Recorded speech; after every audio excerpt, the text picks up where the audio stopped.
Hello everyone, welcome to my channel the combo commerce. मेरा नाम सौम्या है और सबसे पहले आप सभी लोगों का बहुत बहुत थैंक यू इस चैनल के साथ जुड़ने के लिए, मुझे सपोर्ट करने के लिए। और अगर आप ये वीडियो पहली बार देख रहे हैं तो इस चैनल को सब्सक्राइब कीजिए और उसके साथ जो बेल आइकन है उसे प्रेस कर लीजिए ताकि हमारे हर वीडियो की नोटिफिकेशन आप तक पहुँचती रहे और आपकी स्टडी और भी अच्छे तरीके से चलती रहे। तो चलिए आज का क्लास स्टार्ट करते हैं। जैसा कि आप पिक्चर देख के समझ गए होंगे कि आज हम लोग इकोनॉमिक्स स्टार्ट करने वाले हैं। ये इंट्रोडक्शन क्लास है। तो देखिए इकोनॉमिक्स क्या है। पहले तो मैं आपको बता दूं इकोनॉमिक्स से जो इतने लोग डरते हैं और बहुत सारी बातें हैं कि इकोनॉमिक्स बहुत टफ सब्जेक्ट है और बहुत ही मुश्किल होता है समझने में, तो ऐसा कुछ भी नहीं है। मैं आपको बता दूं कि इकोनॉमिक्स कुछ भी टफ नहीं है, ये बहुत ही इजी सब्जेक्ट है। जैसा कि आप फिगर देख रहे हैं, जिस तरह से ये फिगर आपको दिख रहा है और बहुत भयानक लग रहा होगा कि बस इकोनॉमिक्स इसी तरह दिखने और सुनने में भयानक है, लेकिन अगर इसे पार्ट वाइज समझा जाए, एक एक चीज़ को धीरे धीरे समझा जाए तो ये इससे आसान कुछ भी नहीं है। स्कोरिंग सब्जेक्ट भी है क्योंकि इसमें हम ग्राफ को एक्सप्लेन करते हैं, ग्राफ बनाते हैं, टेबल बनाते हैं। तो ये तो बस इतना इजी है कि ऐसे ही चला जाएगा, ग्राफ बनाते बनाते आप सारा इकोनॉमिक्स सीख जाओगे और इकोनॉमिक्स में कुछ भी नहीं है। तो पहले हम लोग देखते हैं कि इकोनॉमिक्स स्टार्ट क्यों हुआ, इकोनॉमिक्स को पढ़ने की ज़रूरत क्यों है और इकोनॉमिक्स ऐसा क्या हुआ कि इकोनॉमिक्स की उत्पत्ति हुई या फिर इसको लाने का ज़रूरत पड़ा। ठीक है ना। तो देखते हैं कि इकोनॉमिक्स क्या है। पहले के टाइम में क्या होता था कि मनी नहीं था, मार्केट में पैसा नहीं था, लोग एक्सचेंज करते थे गुड्स को। पहले के टाइम में क्या होता था, एक्सचेंज होता था, एक्सचेंज ऑफ गुड्स।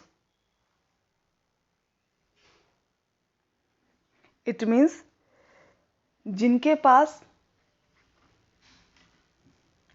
अगर दो पर्सन हैं, मान लो एग्जांपल यहाँ ले रहे हैं, ए एंड बी हैं।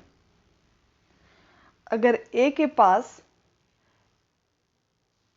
ए उत्पत्ति करता है, पहले के सारे लोग कुछ ना कुछ काम करते थे, किसान थे या फिर जो भी थे, अपना कोई कपड़ा बना रहा है, कोई अपना उत्पादन कर रहा है, मतलब खाने की चीज़ें हैं जो फूड वगैरह वो सब करता है। कोई भेड़ पाल रहा है तो उससे वस्त्र बना रहा है, ऊनी कपड़े बना रहा है। तो इस तरह से लोग अपने अपने दिनचर्या को करते थे कंटिन्यू।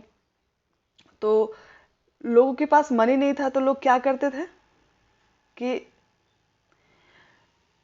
एक दूसरे से आदान प्रदान करते थे। अगर किन्हीं को कपड़ा चाहिए तो किसी को खाना चाहिए तो वो क्या करते थे, अगर फूड प्रोड्यूस करता है, फूड बनाता है, किसान है, फार्मर है, और बी भेड़ पालता है, तो ए को जाहिर सी बात है कि कपड़े की ज़रूरत होगी। ये भेड़ पालता है बी, और ये ऊनी कपड़ा बनाता है मान लो। और ए जो है वो क्या करता है, धान गेहूं फसल जितनी भी सब्जियां हैं ये सब उगाता है अपने खेत में। तो अगर ए को कपड़े की ज़रूरत होगी, ऊनी कपड़े वस्त्र की ज़रूरत होगी, तो वो बी के पास जाएगा, और बी को अगर भोजन की ज़रूरत होगी तो वो ए के पास जाएगा। तो उस वक्त क्या था, मनी तो अवेलेबल नहीं था मार्केट में। मनी क्या होता था पहले लोग जानते नहीं थे। तो उसे क्या होता था कि ये लोग अदला बदली करते थे, जितना वो उसे फूड चाहिए वो उसे फूड दे देता था, भोजन दे देता था जो चाहिए, और बी को अगर फूड चाहिए तो फूड लेगा, और ए को अगर वस्त्र चाहिए, कपड़ा चाहिए, तो वो बी से कपड़ा लेगा। तो यही एक्सचेंज होता था पूरे सोसाइटी में, यही चलता था कि जिसके पास जो सामान है वो सामान अदला बदली करके ले। एक टाइम ऐसा आया कि लोग क्या करने लगे, उन्हें पैसे की ज़रूरत इसीलिए आन पड़ी, मार्केट में इंट्रोड्यूस करने की ज़रूरत इसीलिए पड़ी कि जिनके पास सामान था, अगर मान लो ए के पास बहुत सारा कपड़ा हुआ, बहुत सारा उसके पास ऑलरेडी कपड़ा हो गया, क्लॉथ हो गया, तो वो बी के पास तो जाएगा नहीं। ठीक है, बी के पास तो जाएगा नहीं क्योंकि, और बी के पास अगर खाना हुआ तो वो ए के पास जाएगा नहीं लेने के लिए खाना। ठीक है, तो अगर मान लो धीरे धीरे इच्छा, अगर उसकी महत्वाकांक्षा, मनुष्य तो महत्वाकांक्षी होता है मैन, तो उसकी महत्वाकांक्षा यानी कि इच्छा बढ़ती गई, उसे खाना कपड़ा से आगे कुछ और भी इच्छा होने लगी कि हम मान लो कि और भी जितने भी सामान है, जैसे घर की ज़रूरत पड़ गई है ना, तो घर की ज़रूरत पड़ गई, या फिर कुछ और इस तरह से धीरे धीरे सामान जब आगे बढ़ने लगा और लोगों के पास ये फील हुआ कि नहीं, सिर्फ एक्सचेंज मात्र से हमारा जीवन नहीं चल सकता, कुछ ऐसा माध्यम लाया जाए जिससे हम अपनी इच्छा की वस्तुएं को खरीद सकें और उसका कोई उचित मूल्य लगा के, मतलब ज़रूरी नहीं कि हम एक्सचेंज स्कीम को ही अपनाएं और एक्सचेंज लेकर ही अपने सामान को अदला बदली करके खरीदें। ऐसा हो जब उनको लगा कि ये ज़रूरत नहीं है, और तब उन्हें मनी इंट्रोड्यूस करना पड़ा। और जब मनी मार्केट में आ गया तब लोगों की एक मजबूरी, या कह सकते हैं इसको कि मजबूरी, ज़रूरत नहीं पड़ी कि हाँ हमको एक पर्टिकुलर पर्सन से ही लेनी है, वो फिर मार्केट में फ्री हो गया, वो कहीं भी जाकर किसी से भी मनी के माध्यम से अपनी ज़रूरत की सामान खरीद सकता था। ठीक है, तो ये मनी लोगों के जीवन को आसान बनाते गया, क्योंकि उन्हें अपनी वस्तुएं मार्केट में एक मार्केट बनाया गया। ठीक है, इसके बाद जब मनी आया, जब इंट्रोड्यूस किया गया, तो उसके बाद मार्केट बनाया गया। मार्केट में लोग क्या करते थे, अपनी जो भी सामान है, जो भी वस्तुएं वो प्रोड्यूस करते हैं, उसको लाया जाता था और वहाँ पे एक बाजार टाइप का लगाकर उसे सेल किया जाता था, और सेल के बदले में मनी लिया जाता था। तो ये आपका एक कॉमन फैक्टर हो गया मनी, जो मार्केट में ज़रूरत पड़ा। कोई कपड़ा ले रहा है, कोई जूता ले रहा है, कोई भोजन ले रहा है, कोई घर में रखने की वस्तुएं ले रहा है। तो इस तरह से बहुत सारी चीज़ें जब एक एक्सचेंज स्कीम से जब फुलफिल नहीं हो पाई, तो मनी को इंट्रोड्यूस करने की ज़रूरत पड़ी। और उसी चीज़ को जब मनी तो आपका आया, मनी आपका एक स्केर्स, एक लिमिट, किसी लिमिट में ही सबके पास मनी रहता था। ये नहीं कि बहुत ज़्यादा किसी के पास पैसा हो गया, वैसा नहीं था। तो वो लिमिट में मनी रहता था। तो मनी को अपने हिसाब से ऐसे उन लोगों को खर्च करना पड़ता था कि लोग अपनी ज़्यादा से ज़्यादा इच्छाएं को, मतलब अपनी वांट्स को, अपने डिज़ायर को फुलफिल कर सके।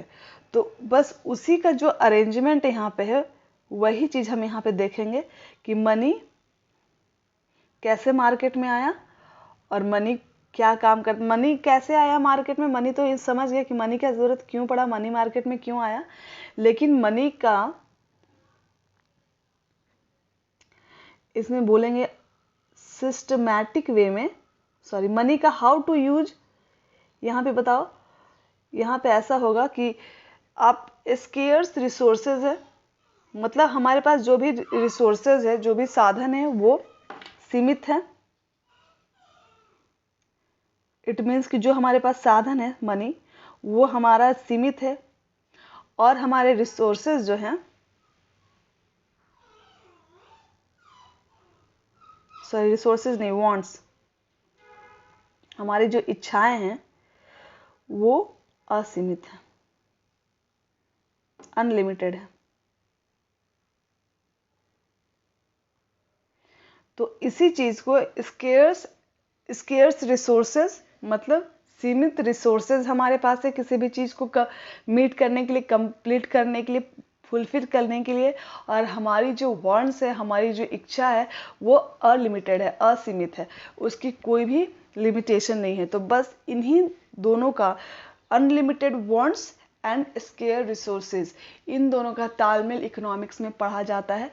चाहे वो आप किसी भी लेवल पे पढ़ो, छोटे लेवल पे पढ़ो, कंज्यूमर के लेवल पे पढ़ो, या फिर प्रोड्यूसर के लेवल पे पढ़ो, या नेशनल के लेवल पे पढ़ो, सारे जगह आपको square resources and unlimited desire and wants, इन्हीं को देखने को मिलेगा। तो चलो आज का सेकंड देखते हैं कि इकोनॉमिक्स, सेकंड स्लाइड में क्या है कि इकोनॉमिक्स क्या है। जो मैंने आपको बताया बस इस स्लाइड में वही लिखा गया है। देखो मैं तुम्हारे सामने पढ़ती हूँ। क्या है? Economics is the study of how man and society choose with or without use of money to employ scarce productive resources which could have alternative uses. मतलब scarce productive resources, scarce resources जिसके alternative uses है। अगर मेरे पास 1000 rupees है, if we have, देखो यहाँ पे example है छोटा सा, अगर मेरे पास 1000 रुपये है और उसमें मुझे क्या करना है, मुझे भूख भी लगी है, मुझे भोजन भी चाहिए, ठीक है, मुझे ठंड भी लग रही है, मुझे कपड़े भी चाहिए और मुझे घर भी जाना है, तो मुझे भाड़ा भी इसमें से निकालना है, ठीक है। अगर मान लो मैं मार्केट में हूँ तो उस वक्त मुझे ठंड भी लग रही है और मुझे क्या करना है, भूख भी लगा है और मुझे घर भी जाना है। तो हम इस मनी 1000 रुपये को हम ऐसे अरेंज करेंगे कि हम उसमें कम ज़्यादा करके अपना काम चला सके। और भी हमारी बहुत सारी डिज़ायर हो सकती है, लेकिन इस टाइम में जब मेरे पास 1000 रुपये है तो मेरे पास इतनी सारी डिज़ायर है, और भी डिज़ायर होगी, लेकिन फ़िलहाल में अभी हमें यही 3 इच्छाएं अपनी ज़रूरत को पूरी करनी है। तो हम मान लो कि हम कुछ, जहाँ मुझे 50 खाकर मेरा पेट भरता, वहाँ मैंने 20 से ही काम चलाना है, ठीक है, 20 से ही काम चलाना है। जहाँ मुझे मान लो कि 800 के मुझे जैकेट खरीदने का मन होगा ठंड से बचने के लिए, तो मैं उस वक्त सोचूंगी कि मुझे कम पैसे में ही, मतलब मान लो मुझे 600 का ही जैकेट मिले, यही सोचूंगी, मतलब उसी को मैं कम ज़्यादा करके अपनी ज़रूरतों को पूरा करने की कोशिश करूंगी। तो यही पे है कि मेरे पास जो रिसोर्सेज है 1000 ही हैं, लेकिन मेरी वांट्स क्या है, मुझे घर भी जाना है, मुझे भूख भी लगा है, मुझे ठंड भी लगा है, तो ये तीनों चीज़ें भी मुझे पूरी करनी है। तो वो भी देखना है और अपने पॉकेट को भी देखना है कि मेरा पॉकेट कितना अलाउ कर रहा है दिस टाइम। तो ये आपको मैनेजमेंट दिखा रहा है कि स्केर्स रिसोर्सेज है और ऑल्टरनेटिव यूजेस है मेरे पास, ठीक है। Produce various commodities over time and distribute them for consumption now and in future among various people and group of society. देखो ये जो इकोनॉमिक्स का डेफिनेशन है, ये आपको इंडिविजुअल बेसिस पे भी दिया है, ठीक है, कंज्यूमर बेसिस पे भी दिया है और प्रोड्यूसर बेसिस पे भी दिया है और नेशनल बेसिस पे भी। तो आपको यहाँ पे प्रोडक्शन की बातें भी दिख रही होंगी, है ना, और सोसाइटी के वेलफेयर के बारे में भी यहाँ पे दिख रहा होगा। तो नेशन के अगर लेवल पे जाओ तो आप सोसाइटी वेलफेयर की ओर झुकोगे, प्रोड्यूसर के लेवल पे जाओ तो आप सोचोगे कि कम से कम हमारा खर्च हो और अच्छा से अच्छा प्रोडक्शन करे, ताकि हमारी जो भी हम प्रोडक्ट मार्केट में ला रहे हैं उसकी डिमांड मार्केट में ज़्यादा से ज़्यादा हो और हमें ज़्यादा प्रॉफिट हो। प्रोड्यूसर यही सोचेगा। कंज्यूमर सोचेगा कि हम कुछ ऐसा खरीदें अपने पैसे से, जो मेरे पास जो भी पैसा है उस पैसे से हम कुछ ऐसा खरीदें कि हमारे कम पैसे में हमें ज़्यादा से ज़्यादा उससे यूटिलिटी, सॉरी हमारी सेटिस्फैक्शन, हमें ज़्यादा से ज़्यादा सेटिस्फैक्शन मिले। इट मीन्स कि हमें उसे खरीदने के बाद संतुष्टि महसूस हो, और इट मीन्स वो हमको ज़्यादा से ज़्यादा फ़ायदा दे, है ना, कम खर्च में ज़्यादा फ़ायदा। ये आपका इकोनॉमिक्स का डिफिनेशन हुआ।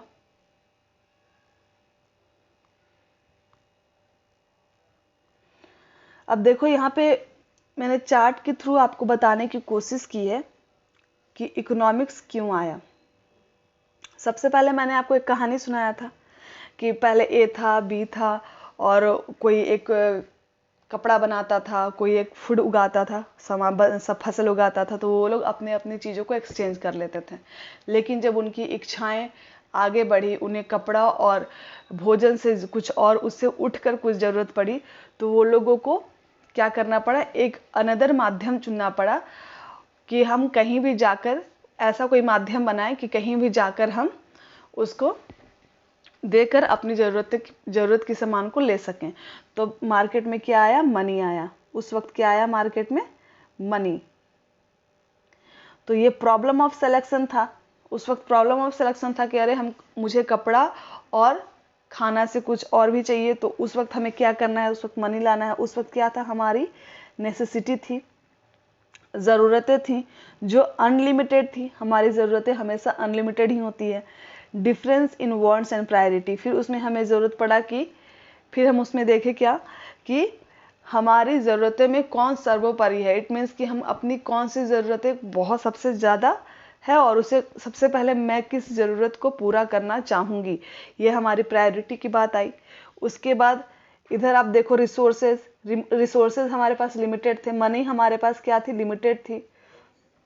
या कोई भी अगर प्रोड्यूसर है तो रॉ मटेरियल बाय नेचर अगर देखो तो वो भी आपका क्या होता है, लिमिटेड ही होता है। उसी के अंदर रह के आपको बहुत सारी काम करने पड़ती हैं। फिर हमारा ऑल्टरनेटिव यूजेस है। ऑल्टरनेटिव देखो यहाँ पे ए होगा। ऑल्टरनेटिव यूजेस है कि 1000 रुपये को, मैंने आपको एग्जांपल दिया था कि 1000 रुपये को हम किस तरह से बांट के पार्टली अपनी ज़रूरतें पूरा कर सकते हैं। तो ये हमारे पास प्रॉब्लम पहले आया। उसके बाद हमारी ज़रूरतें थी resources, unlimited necessity, desire and wants थी। उसके बाद हमारे पास लिमिटेड रिसोर्सेज भी था जिसकी ऑल्टरनेटिव यूजेस थी।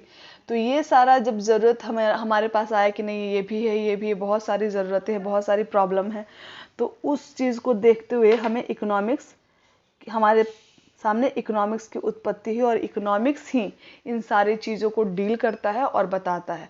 इसमें कुछ भी नहीं है, आपको दो ही चीज़ को ध्यान में रखना है कि अनलिमिटेड वांट्स है एंड स्केयर रिसोर्सेज। अनलिमिटेड यानी कि असीमित इच्छाएं जिसकी कोई सीमा नहीं है, और लिमिटेड रिसोर्सेज है। इट मीन्स कि हमारे पास जो भी साधन है उसको पूरा, अपनी इच्छा को पूरा करने के लिए वो साधन हमारे पास लिमिट है, उसकी कोई लिमिट है, वो अनलिमिटेड नहीं है।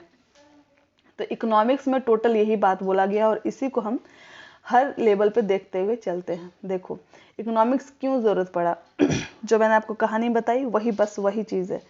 इसको मैं सिर्फ रीड कर रही हूँ और फिर आप लोग अपने से समझिएगा, या फिर देखिए मैं आपको दिखाती हूँ कि इकोनॉमिक्स क्या है। Economics is concern with the creation, consumption and transfer of wealth.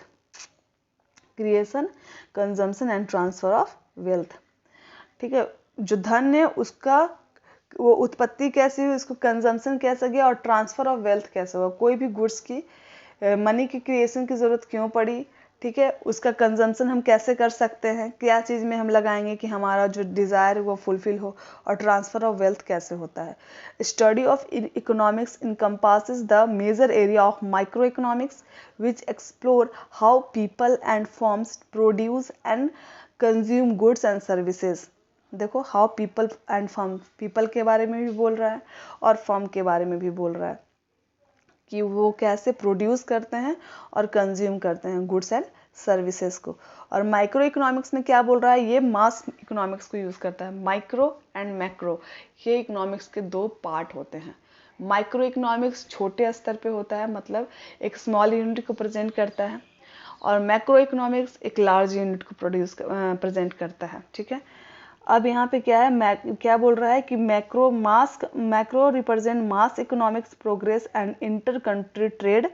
Economic method may be use to all kind of issues from land and other natural resources use. It means कि ये आपको अभी फिलहाल में बताया कि इकोनॉमिक्स दो है, माइक्रो एंड मैक्रो। यही बोल रहा है इसमें कि इकोनॉमिक्स क्यों आया, क्योंकि वो क्या बोल रहा है कि हाउ टू क्या बोला है इसमें, how people and firm produce and consume the goods in effective manner in micro level और ऑन माइक्रो लेवल। माइक्रो और मैक्रो दोनों के बारे में बताया। फिर जब इकोनॉमिक्स जाओगे तो आपको ये 5 जो एलिमेंट है ये देखने को मिलेगा। इसी से इकोनॉमिक्स बना है, यही रीज़न है कि इकोनॉमिक्स की उत्पत्ति हुई कि एक ह्यूमन की जो वांट्स है वो अनलिमिटेड है। ह्यूमन वांट्स क्या है, अनलिमिटेड है।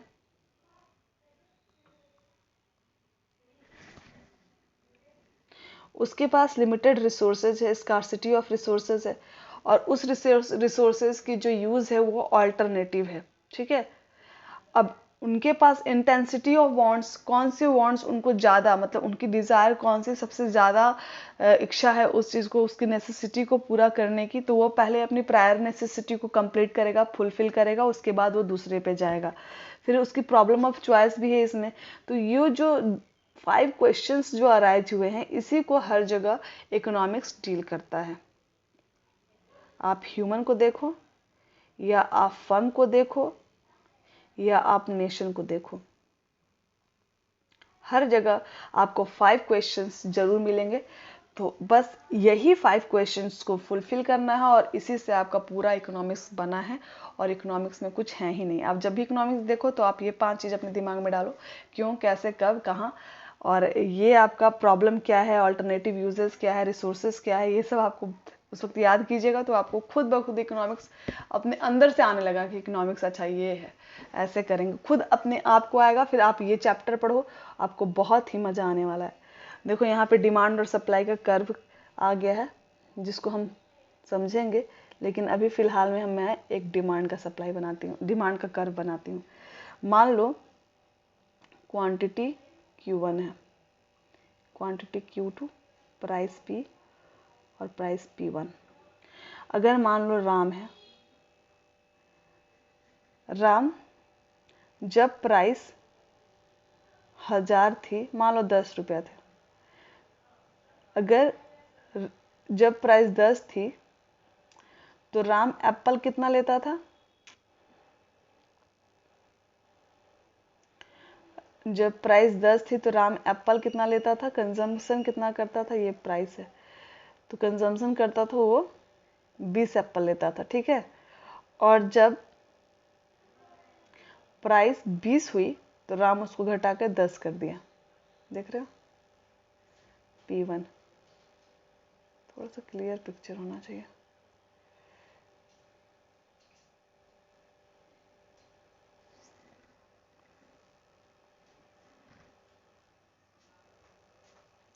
एक ग्राफ है,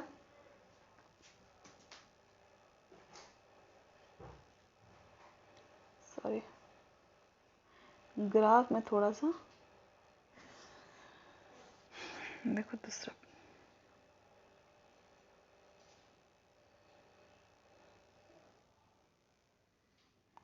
जब प्राइस 10 थी तो क्वांटिटी क्यू कंज्यूम किया गया, और जब प्राइस 20 हुई तो क्वांटिटी Q1 अचीव किया गया। देखो राम, यहाँ राम आया, जब क्वांटिटी क्या था, जब प्राइस और क्वांटिटी, प्राइस 10 था तो क्वांटिटी 20 लेता था राम एप्पल का, और जब प्राइस 20 हुआ तो क्वांटिटी क्या ले रहा है, 10 ले रहा है। इट मीन्स कि किसी भी प्रोडक्ट के प्राइस पे डिपेंड करता है कि उसकी क्वांटिटी, सॉरी, देखो यहाँ पे क्या मैंने बताया आपको, जब price and quantity demanded inversely proportional है, क्वांटिटी डिमांडेड, मैंने क्वांटिटी डिमांडेड की बात की है, ना कि पूरा डिमांड के बारे में बात की है। जब प्राइस और क्वांटिटी डिमांड की बात करो तो ये इनवर्सली प्रोपोर्शनल होते हैं, इनवर्सली रिलेटेड होते हैं। जब प्राइस बढ़ता है तो क्वांटिटी डिमांडेड घटती है, और जब प्राइस घटता है तो क्वांटिटी डिमांडेड बढ़ जाती है। तो ये पूरा ग्राफ चलेगा, यही सेम ग्राफ चलेगा। जब सप्लाई आएगा तो ग्राफ में थोड़े से चेंजेस आएंगे, ठीक है। तो ये आपका सिंपल सा ग्राफ है, ये आपको पूरे इकोनॉमिक्स में देखना होगा। अब देखो, मैंने स्कार्सिटी के बारे में बात की थी कि स्कार्सिटी क्या है। तो scarcity refer to a basic economic problem, gap between limited resources and unlimited wants. Scarcity का मतलब ही होता है कमी, मतलब हमारे पास लिमिटेड है, स्कार्सिटी है, ठीक है। About this situation require people to make decision about to allocate resources efficiently in order to satisfy basic needs and as many additional wants as possible। इसमें सिर्फ दो ही बात याद रखना है कि जब स्कार्सिटी आता है तो वो दो क्वेश्चंस इसमें है। स्कार्सिटी बेसिक जो लिमिटेड बताता है कि लिमिटेड रिसोर्सेज हैं और अनलिमिटेड वांट्स है, इसी के गैप को स्कार्सिटी बता रहा है। और स्कार्सिटी एक वर्ड है, इस वर्ड को समझ लो, इसके बाद आप देखोगे कि स्कार्सिटी, इकोनॉमिक्स स्कार्सिटी से रिलेटेड कैसे है। तो सिचुएशन में ऐसा क्या है कि ये एक गैप है, स्कार्सिटी एक बेसिक इकोनॉमिक प्रॉब्लम है। जो ये गैप है स्कार्सिटी बिटवीन क्या है, रिसोर्सेज एंड अनलिमिटेड वांट्स के बीच में। जो मैंने तो आपको बताया वही लिखा हुआ है यहाँ पे कि हमारे पास अनलिमिटेड वांट्स है, लिमिटेड रिसोर्सेज है, उसी को कैसे इफिशिएंटली मैनेज करना है, इफिशिएंटली आप रिसोर्सेज को किस तरह यूज करो कि आपका मैक्सिमम डिजायर अचीव कर सके, ठीक है। अब देखो स्कार्सिटी मैंने आपको बताया, scarcity and choice. Her level पे मैंने बताया कि इकोनॉमिक्स आपको सेम क्वेश्चन अराइज करेगा कि आप कंज्यूमर लेवल पे क्या करो। कंज्यूमर चाहेगा कि मेरे पास जो भी मनी है उसको मैं ऐसे इस तरह से खर्च करूं कि हमारी मैक्सिमम डिज़ायर लेवल को मैं अचीव कर सकूं। प्रोड्यूसर भी सोचेगा कि हम लो कॉस्ट में या फिर अच्छा मतलब कम से कम लागत में मैं अच्छा से अच्छा मैन्युफैक्चरिंग कर सकूं, बना सकूं और मार्केट में उसकी ज़्यादा डिमांड हो, उसे ज़्यादा प्रॉफिट हो, ये प्रोड्यूसर चाहेगा। नेशनल लेवल पे भी यही होगा कि सरकार चाहेगी कि हम मतलब इफ़ेक्टिव बजट ला सके और अपने जितने भी हमारे जो योजना है ना, जो प्लान हैं उनको हम फुलफिल कर सकें। तो सारे में चॉइस एंड स्कार्सिटी आपका जा रहा है, ठीक है। अब देखो इसमें सेकंड है काइंड्स ऑफ इकोनॉमिक्स एक्टिविटीज़। अब इकोनॉमिक्स एक्टिविटीज़ क्या क्या हो सकता है, इसका एग्जांपल मैंने यहाँ पे थोड़ा सा लिया है कि प्रोडक्शन लेवल पे आप क्या कर सकते हैं, प्रोड्यूसर क्या कर सकता है। तो वो क्लॉथ इंडस्ट्री जैसे हो सकता है, फर्नीचर कोई बना रहा है, बहुत सारा चीज़ है, कोई कपड़ा बना रहा है, कोई मान लो कॉस्मेटिक बना रहा है, मान लो कोई शूज़ बना रहा है, कोई लेदर जैकेट बना रहा है, कुछ भी बना रहा है तो वो आपका प्रोडक्शन है, ठीक है।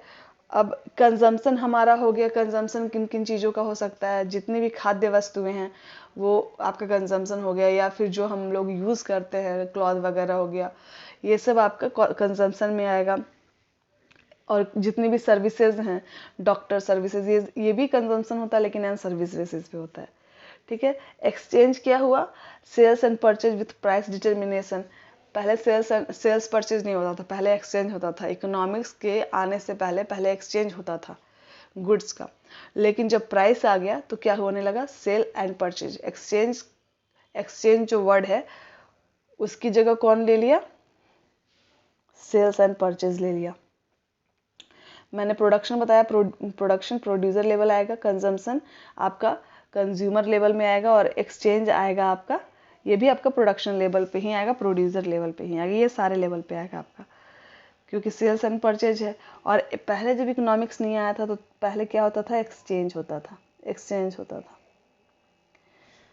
अभी क्या होता है, अभी सेल्स एंड परचेज होता है, और with the help of price determination.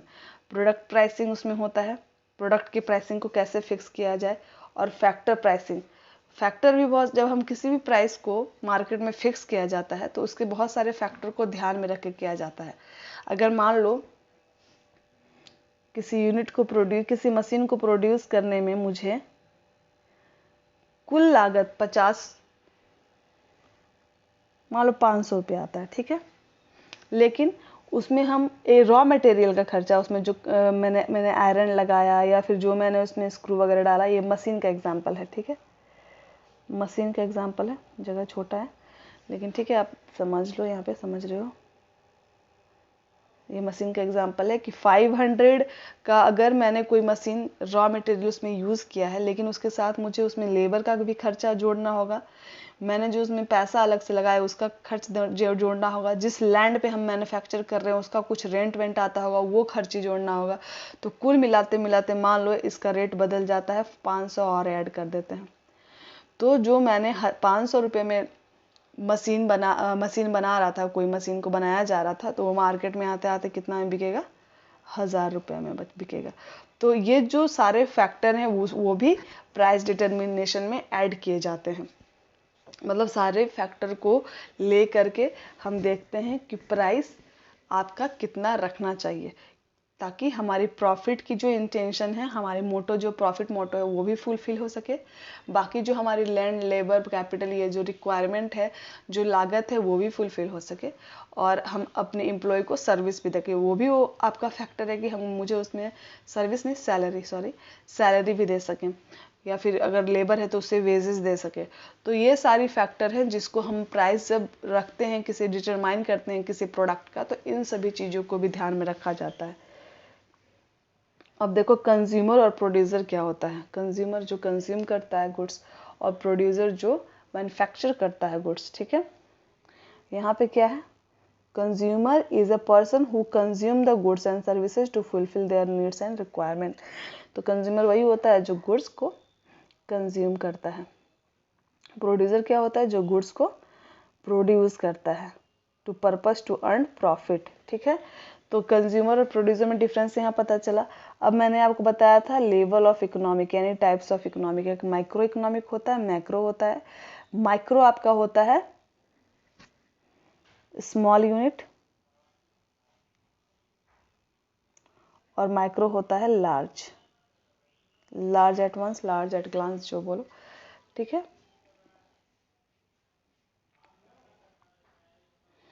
देखो यही था आज का वीडियो, ये फर्स्ट क्लास है इकोनॉमिक्स का। मैंने कोशिश किया है कि आपको इंट्रोडक्शन समझ में आए अच्छी तरीके से। मैंने आपको इसमें कहानी भी बताया कि इकोनॉमिक्स क्यों उत्पत्ति हुई, इकोनॉमिक्स की ज़रूरत क्या है ना, ये सब मैंने आपको बताया इसमें। तो चलिए इसको रिवाइज कीजिए। अगर आपको इसमें कोई प्रॉब्लम होती है, कुछ समझ में नहीं आ रहा है, या फिर कुछ और इसमें अगर जानना है, तो आप इसमें कमेंट कर सकते हैं नीचे। अगर वीडियो लाइक आया, यही आज का वीडियो था। अगर वीडियो आपको पसंद आया तो प्लीज़ इसे लाइक कीजिए। अपने प्रीवियस फीडबैक नीचे कमेंट में ज़रूर दीजिए, ताकि मैं अपने लेक्चर को और भी इम्प्रूव कर सकूँ। तो नेक्स्ट वीडियो में इकोनॉमिक्स का देखती हूँ, मुझे और भी क्या इसमें लाना है। तो ठीक है, थैंक यू सो मच, मिलते हैं नेक्स्ट वीडियो में।